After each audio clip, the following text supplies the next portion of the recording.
This time, let's answer NAPOLCOM Exam Reviewer. Take quiz. Let's go with general information, criminal justice system.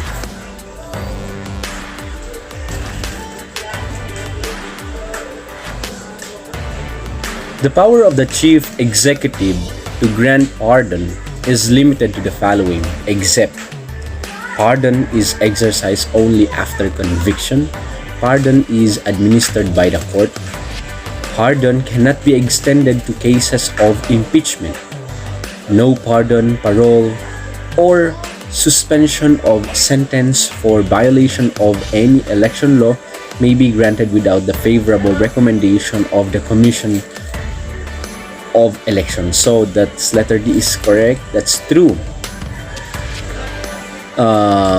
Limitation. Pardon is exercised only after conviction. Yes, there can be pardon if there is already final judgment of conviction. Pardon is administered by the court. No, it is being administered by the bureau. Pardon by the president. It can be because parole it's being administered by the Bureau of Correction. That's the exemption. It is not being administered by the court. If the warden is taken as the hostage for all intents and purposes, he ceases to exercise authority, and next in command or the blank officer present shall assume the command. It's the warden, assistant, veteran, custodian, most senior, assistant warden, most senior. Let's try assistant, most senior.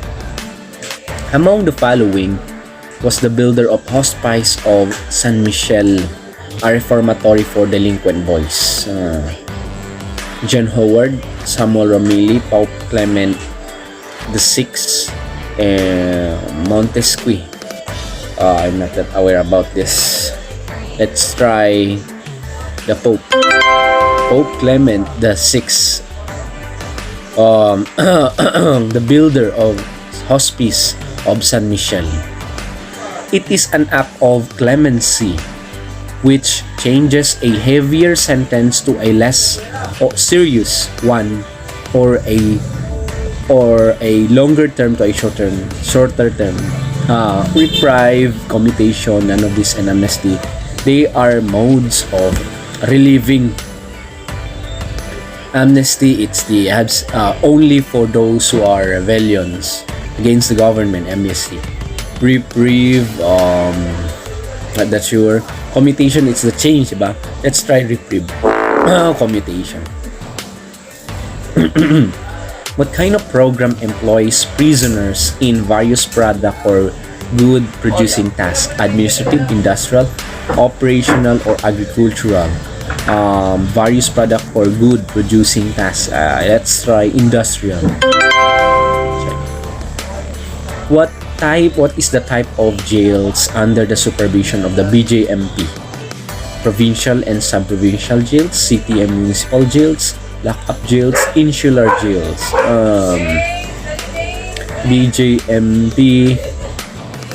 Let's try city and municipal jails. Because provincial and sub-provincial jails, I think it is already the Bucor. Next. Who was the British prison administrator and reformer and founder of the Borstal system? Not that sure with this. Alexander Mochanocci, Zebulon Brockway, Evelyn Ruggles-Breeze, Surgeon Watson. Let's try Surgeon Watson. Evelyn Ruggles-Breeze, founder. The purpose of the decree on probation shall be to, all of this, promote the correction and rehabilitation of an offender by providing him with individualized treatment, probation.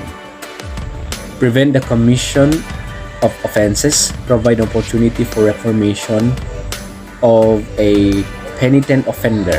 I think it's all of this. Prevent Let's try all of this. Okay. The Camp Sampaguita of the National Beloved Prison houses Camp Sampaguita, maximum security prisoners, minimum security, super maximum prisoners, medium security. Let's try maximum security prisoners, medium security prisoners. This Camp Sampaguita. The advocate of ultimate prison known as Panopticon was blank.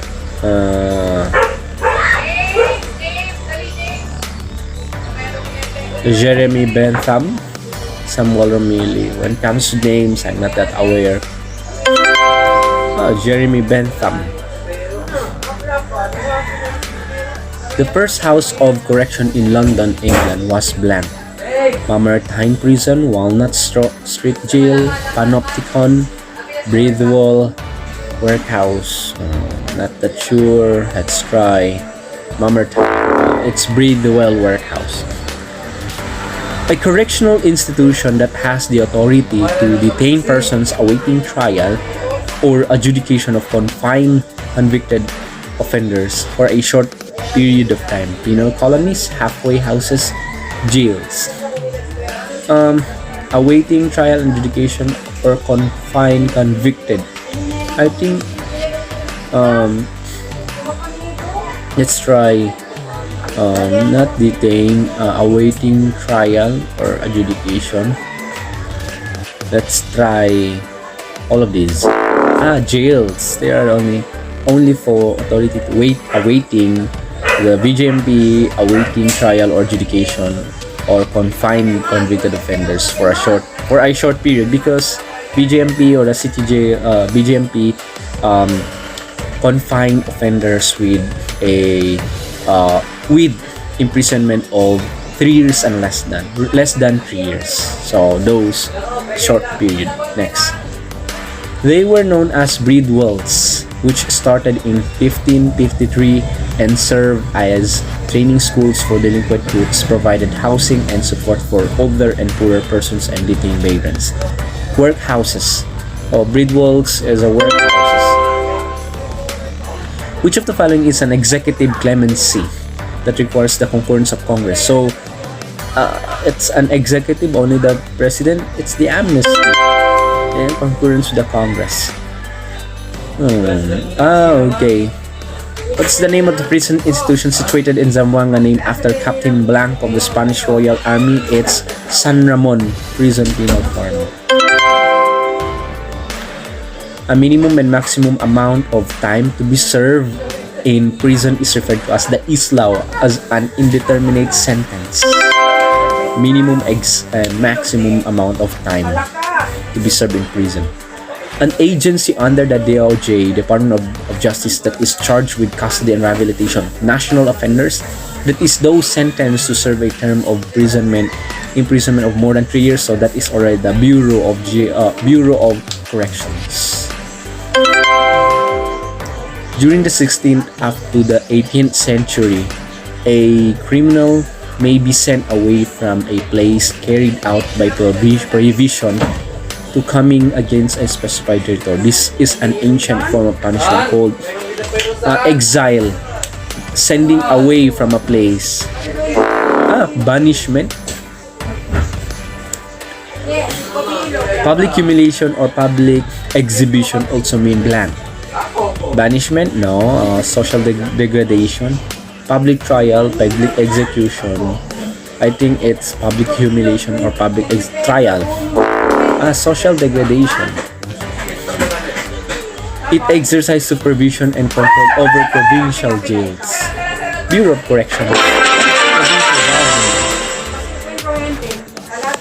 Good. Let's practice.